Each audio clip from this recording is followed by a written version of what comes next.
ನನಗವಾಗ ಕಲ್ಪನೆ ಇರಲಿಲ್ಲ. ತಮಗೆಲ್ಲರೂ ಹೇಳಲಿಕ್ಕೆ ಬಯಸ್ತೇನೆ,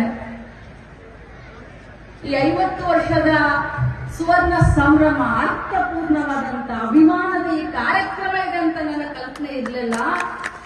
ಆದ್ರೆ ಇಲ್ಲಿ ಬಂದ ಮೇಲೆ ಬಹಳಷ್ಟು ಹಿರಿಯರು, ಬಹಳಷ್ಟು ಮಹನೀಯರು ಈ ಸಂಸ್ಥೆಯ ಅಧ್ಯಕ್ಷ ಆದಂತ ಕೋರೆ ಸಾಹುಕಾರರ ಬಗ್ಗೆ ಮಾತನಾಡಿದಂತಹ ಮಾತುಗಳು ನನ್ನ ಅಭಿಮಾನವನ್ನ ಇಮ್ಮಡಿಗೊಳಿಸ್ತು. ನಾನು ಬಂದಿದ್ದು ಸಾರ್ಥಕತೆ ಆಯಿತು ಅಂತ ಒಂದು ಮಾತನ್ನ ಹೇಳಲಿಕ್ಕೆ ಬಯಸ್ತೇನೆ. ಕಾರ್ಯಕ್ರಮದಲ್ಲಿ ಈಗ ತಾನೇ ಬಹಳಷ್ಟು ಅರ್ಥಪೂರ್ಣವಾಗಿ ಮಾತನಾಡಿದಂತ ನಮ್ಮ ಪಕ್ಷದ ಹಿರಿಯ ನಾಯಕರು, ನಮಗೂ ಕೂಡ ಒಂದು 4 ಮಾತನ್ನ ಆಡಬೇಕನ್ನುವಂತ ಭಾವನೆ. ಬಂಧುಗಳೇ, ಶಿಕ್ಷಣ ನಮ್ಮ ಜೀವನದಲ್ಲಿ, ನಮ್ಮ ಮಕ್ಕಳ ಜೀವನದಲ್ಲಿ, ಸಮಾಜದಲ್ಲಿ ಶಿಕ್ಷಣಕ್ಕೆ ಯಾವ ರೀತಿಯಾದಂತಹ ಒಂದು ಪ್ರಾಮುಖ್ಯತೆಯನ್ನು ನಾವು ಕೊಡ್ತೀವಿ. ಒಬ್ಬ ಬಡವರಿರ್ಲಿ ಅಥವಾ ಒಬ್ಬ ರಾಷ್ಟ್ರಪತಿ ಇರ್ಲಿ, ಒಬ್ಬ ಪ್ರಧಾನಮಂತ್ರಿ ಇರ್ಲಿ, ಒಬ್ಬ ಕೂಲಿಕಾರ ಇರ್ಲಿ, ತಮ್ಮ ಮಕ್ಕಳಿಗೆ ಅತ್ಯಂತ ಉನ್ನತ, ಉತ್ಕೃಷ್ಟ, ಉತ್ತಮ ಶಿಕ್ಷಣವನ್ನ ಕೊಡಗಿಸಬೇಕು ಅನ್ನೋದು ಎಲ್ಲರ ಪ್ರಾಮಾಣಿಕವಾದಂತಹ ಆಸೆ ಇರುತ್ತೆ, ಕನಸಿರುತ್ತೆ. ನಾನು ಕೋರೆ ಸಾಹುಕಾರ ಅವ್ರನ್ನ ಕೇಳಿದೆ, ನೀವು 50 ವರ್ಷದ ಹಿಂದೆ ಈ ಸಂಸ್ಥೆಯನ್ನ ಕಟ್ಟಿದಂತ ಸಂದರ್ಭದಲ್ಲಿ ನಿಮ್ಗೆ ವಯಸ್ಸು ಎಷ್ಟಿತ್ತು ಅಂತ ಕೇಳಿದೆ. 27 ವರ್ಷ. ಈಗಿನ 27 ವರ್ಷದ ನಮ್ಮ ಯುವಕರು ಬಹಳಷ್ಟು ಜನ ಇದ್ದಾರೆ,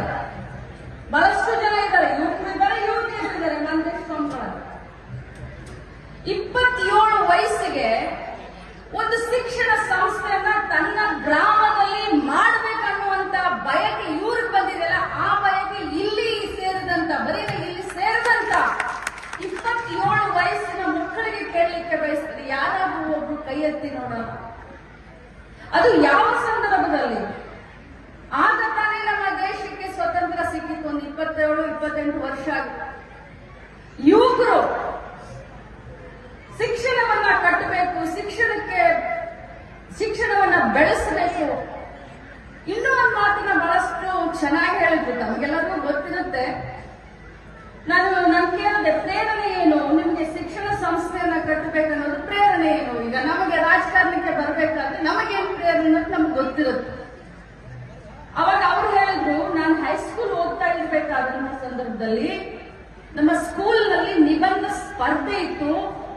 ಆ ನಿಬಂಧ ಸ್ಪರ್ಧೆಯಲ್ಲಿ ನಾಳೆ ನೀನು ಭವಿಷ್ಯದಲ್ಲಿ ಶಿಕ್ಷಣ ಮಂತ್ರಿ ಆದ್ರೆ ನೀನ್ ಏನ್ ಮಾಡ್ತೀಯ ಅನ್ನೋದನ್ನ ಕೇಳಿದ್ರು. ಆ ವಿಚಾರವಾಗಿ ನಾನು ನಿಬಂಧ ಬರಿಬೇಕಾದ್ರೆ, ನಾನು ಶಿಕ್ಷಣ ಮಂತ್ರಿ ಆದ್ರೆ ಮಹಿಳೆಯರಿಗೆ ಉಚಿತ ಶಿಕ್ಷಣ ಕೊಡ್ತೀನಿ ಅಂತ ಬರೆದಿದ್ದೆ. ಹೈಸ್ಕೂಲ್ ಹೋಗುವಂತ ಸಂದರ್ಭದಲ್ಲಿ ಬೆಳೆಯುವ ಸಿರಿ ಮೊಳಕೆಯಲ್ಲಿ ನೋಡು ಅಂತ ಹೇಳ್ತಾರೆ. ಎಂತ ಪ್ರಾಮಾಣಿಕವಾದಂತ ಬದ್ಧತೆ, ಕಾಳಜಿ, ಸಾಮಾಜಿಕವಾದಂತ ಒಂದು ಕಾಳಜಿಯನ್ನ ನೋಡಿದ್ರೆ ನಿಜವಾಗ್ಲೂ ಇವತ್ತು ಶಿವಾನಂದ ಪಾಟೀಲ್ ಅವರು ಮಾತನಾಡೋದ್ರಲ್ಲಿ 2 ಮಾತಿಲ್ಲ. ನಾನು ಒಪ್ತೀನಿ ಅವ್ರ ಮಾತನ್ನ. ಇಂಥವ್ರು ನಿಜವಾಗ್ಲೂ ಸಾಮಾಜಿಕ ಕಾಳಜಿ, ಸಾಮಾಜಿಕ ಬದ್ಧತೆ ಇದ್ದಂಥವ್ರು ರಾಜಕಾರಣದಲ್ಲಿ ಉನ್ನತವಾದಂತಹ ಸ್ಥಾನಕ್ಕೆ ಬರಬೇಕಾಗಿತ್ತು ಅಂತ ನಾನು ಕೂಡ ಇವತ್ತು ಬಯಸ್ತೀನಿ. ಆದ್ರೆ ಯಾವ ರೀತಿ ಇರುತ್ತೆ ರಾಜಕಾರಣ ಅನ್ನೋದು ತಮಗೂ ಗೊತ್ತು. ನಾನೊಬ್ಬ ಮಹಿಳೆ ಬಿಡಿ, ಇವತ್ತು ಇಡೀ ರಾಜ್ಯದಲ್ಲಿ ನಮ್ಮ ಪಕ್ಷದ ಹಿರಿಯರ ಒಂದು ಆಶೀರ್ವಾದ, ಎಲ್ಲ ಇಲ್ಲಿ ಕುಳಿತಂತ ಗುರು ಹಿರಿಯರ ಒಂದು ಆಶೀರ್ವಾದ, ಮಹಿಳೆಯರ ಆಶೀರ್ವಾದದಿಂದ ಇವತ್ತು ಕರ್ನಾಟಕ ರಾಜ್ಯದಲ್ಲಿ ನಮ್ಮ ಸರ್ಕಾರ ಕೆಲಸ ಮಾಡ್ತಾ ಇದೆ. ಪ್ರಾಮಾಣಿಕವಾಗಿ ಕೋರೆ ಸಾಹುಕಾರರ ಆಸೆಯ ಹಾಗೆ ಮಹಿಳೆಯರಿಗೆ ಸ್ವಾವಲಂಬನೆ ಜೀವನ ಕೊಡ್ಲಿಕ್ಕೆ ಗ್ಯಾರಂಟಿ ಯೋಜನೆಯನ್ನ ನಾವು ಕೊಡ್ತಾ ಇದ್ದೀವಿ. ಇದು ಶಿಕ್ಷಣ, ವಿದ್ಯೆಗೆ ವಿನಯ ಭೂಷಣ ಅಂತ ಹೇಳ್ತಾರೆ. ನಾವು ಪ್ರತಿಯೊಬ್ಬರು ಕನಸುಗಳನ್ನ ನಾನು ತಮಗೆ ಆಗ್ಲೇ ಹೇಳಿದೆ. ಪ್ರಾಮಾಣಿಕವಾಗಿ ತಂದೆ ತಾಯಿ ಕಂಡಂತ ಕನಸನ್ನ ಈಡೇರಿಸುವುದು ಕೂಡ ಇವತ್ತಿನ ಮಕ್ಕಳ ಜವಾಬ್ದಾರಿ ಅಂತ ಹೇಳಲಿಕ್ಕೆ ಬಯಸ್ತೇನೆ. ಜೊತೆಯಲ್ಲಿ ನಾನು ನನ್ನ ಇಲಾಖೆ ಮಂತ್ರಿ ಆದ್ಮೇಲೆ ಪ್ರಾಯೋಗಿಕವಾಗಿ ಬಹಳ ದೊಡ್ಡ ಕೆಲಸ ಮಾಡಲಿಕ್ಕೆ ಹೊರಟಿದ್ದೀನಿ ಈ ಮಕ್ಕಳ ಭವಿಷ್ಯಕ್ಕೋಸ್ಕರ. ಯಾಕಂತಂದ್ರೆ ನಾನು ಮಹಿಳೆಯರ ಮಂತ್ರಿನೂ ಹೌದು, ಹಿರಿಯರ ಮಂತ್ರಿನೂ ಹೌದು,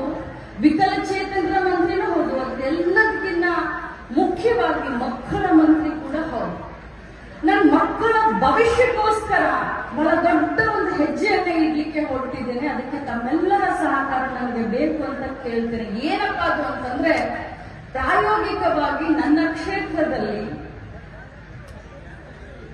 ಡಿಜಿಟಲ್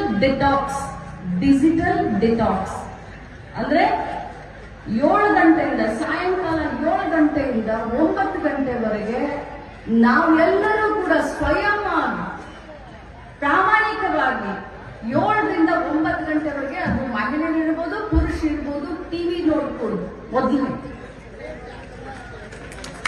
ಮೊದಲೇ ನಾವು ನಮಗೆ ಗೆರೆಯನ್ನು ಹಾಕೊಳ್ಳೋಣ, ನಾವು ನಮಗೆ ಲಕ್ಷ್ಮಣ ಗೆರೆಯನ್ನು ಹಾಕೊಳ್ಳೋಣ.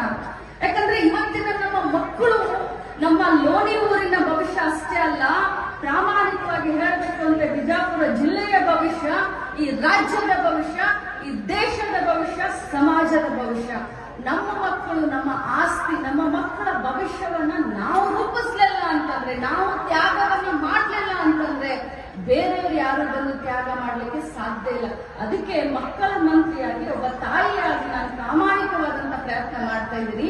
ನಿಮಗೂ ಕೂಡ ಹೇಳ್ತೀನಿ, ತಾವು 7 ಗಂಟೆಯಿಂದ ರಾತ್ರಿ 9 ಗಂಟೆವರೆಗೆ ಯಾವ ಗಂಡಸರು ಮೊಬೈಲ್ ಅನ್ನ ಆನ್ ಮಾಡಕ್ ಹೋಗ್ಬೇಡಿ, ಹೆಂಗಸರು ಟಿವಿಯನ್ನ ಆನ್ ಮಾಡಕ್ ಹೋಗ್ಬೇಡಿ. ಮಕ್ಕಳಿಗೆ ಒಂದು ಶಿಸ್ತುಬದ್ಧವಾದಂತ ಒಂದು ಜೀವನದ ಶೈಲಿಯನ್ನ ನಾವೆಲ್ಲರೂ ಹಾಕಿಕೊಡೋಣ. ಅವರು ಎಷ್ಟು ಗಂಟೆ ಬೇರೆ ಕಾಲದಲ್ಲಿ ಏನೇನ್ ಮಾಡ್ತಾರೆ, ಆಟ ಮಾಡ್ತಾರೆ, ಅದು ಬೇಡ. ಬಟ್ ಕಂಪಲ್ಸರಿ 7ರಿಂದ 9 ಗಂಟೆವರೆಗೂ ಈ ಡಿಜಿಟಲೀಕರಣ ಅಂತ ಏನಿದೆಯಲ್ಲ, ಇದನ್ನೆಲ್ಲ ಪಕ್ಕಕ್ಕಿಟ್ಟು ನಮ್ಮ ಮಕ್ಕಳಿಗೆ ವಿದ್ಯಾಭ್ಯಾಸವನ್ನ ಮಾಡಿಕೊಡಿಸ್ಲಿಕ್ಕೆ ತಾವೆಲ್ಲರೂ ಮುಂದಾಗಬೇಕು. ಇಲ್ಲಿ ಇರುವಂತ ಯಾರಾದ್ರೂ ಗ್ರಾಮ ಪಂಚಾಯಿತಿಯ ಸದಸ್ಯರಿದ್ರೆ, ಅಥವಾ ಇಲ್ಲಿ ಇರುವಂತ ನಮ್ಮ ಡಿಡಿಗಳು, ನಮ್ಮ ಸಿಡಿಪಿಗಳು, ಯಾಕಂದ್ರೆ ಈಗ ಸರ್ಕ್ಯುಲರ್ ಹಾಕ್ತಾ ಇದ್ದೀವಿ, ನಾವು ಗ್ರಾಮ ಪಂಚಾಯಿತಿಯ ಮುಖಾಂತರ ಮನೆ ಮನೆಗೆ ಜಾಗೃತಿಯನ್ನ ಮೂಡಿಸುವಂತ ಕೆಲಸ ಇದನ್ನ ನಾವು ಮಾಡ್ತಾ ಇದ್ದೀವಿ ಹತ್ತಿರದಲ್ಲಿ. ಬಂಧುಗಳೇ, ಶಿಕ್ಷಣಕ್ಕೆ ಬಹಳಷ್ಟು ಮರ್ಯಾದೆ ಇದೆ. ಇವತ್ತು ಯಾರು ವಿದ್ಯಾವಂತರಿದ್ದಾರೋ ಅವರಿಗೆ ಜನ ಬಹಳಷ್ಟು ಮರ್ಯಾದೆಯನ್ನ ಕೊಡ್ತಾರೆ. ಎಲ್ಲಿ ವಿದ್ಯೆ ಇದೆಯೋ ಅಲ್ಲಿ ಖಂಡಿತವಾಗ್ಲೂ ಲಾಭನೂ ಇದೆ, ಕೀರ್ತಿನೂ ಇದೆ.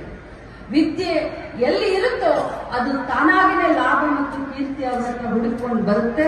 ಸೊ ಇಂಥ ಒಂದು ಶಿಕ್ಷಣಕ್ಕೆ ಆದ್ಯತೆಯನ್ನ ಕೊಟ್ಟು ತಮ್ಮ 27ನೇ ವಯಸ್ಸಿಗೆ ಈ ಒಂದು ಗಿಡವನ್ನ, ಈ ಒಂದು ಬೀಜವನ್ನ ಹಾಕಿ ನೆಟ್ಟು ಇವತ್ತು ಸಾರ್ಥಕತೆಯ 50ನೇ ವರ್ಷದ ಸುವರ್ಣ ಮಹೋತ್ಸವವನ್ನ ಆಚರಣೆ ಮಾಡ್ತಾ ಇದ್ದಾರೆ. ನಮ್ಮನ್ನು ಕೂಡ ಈ ಒಂದು ಸಂದರ್ಭದಲ್ಲಿ ನಮ್ಮನ್ನು ಕೂಡ ಕರೆಸಿ ಹೇಳಿದ್ರು, ನನ್ನ ತಂಗಿಯ ಸಮಾನ ನೀವು ಈ ಕಾರ್ಯಕ್ರಮಕ್ಕೆ ಬಂದಿದ್ದು ನನಗೆ ಅತ್ಯಂತ ಇಷ್ಟ ಆಯಿತು ಅಂತ ಹೇಳಿ ನಾನು ಅವರಿಗೆ ಹೇಳಲಿಕ್ಕೆ ಬಯಸ್ತೇನೆ. ನಾನು ಮಾತಾಡೋದಿಲ್ಲ. ಶ್ರೀ ಸಿದ್ದೇಶ್ವರ ಶಿಕ್ಷಣ ಸಂಸ್ಥೆ ಇದರ ಒಂದು ಸುವರ್ಣ ಮಹೋತ್ಸವದ ಅಂಗವಾಗಿ ಬಹಳಷ್ಟು ಅರ್ಥಪೂರ್ಣವಾದಂತ ಕಾರ್ಯಕ್ರಮವನ್ನ ನಾವೆಲ್ಲರೂ ನೋಡ್ತಾ ಇದ್ದೀವಿ. ಈ ಭಾಗದ ಶಾಸಕರು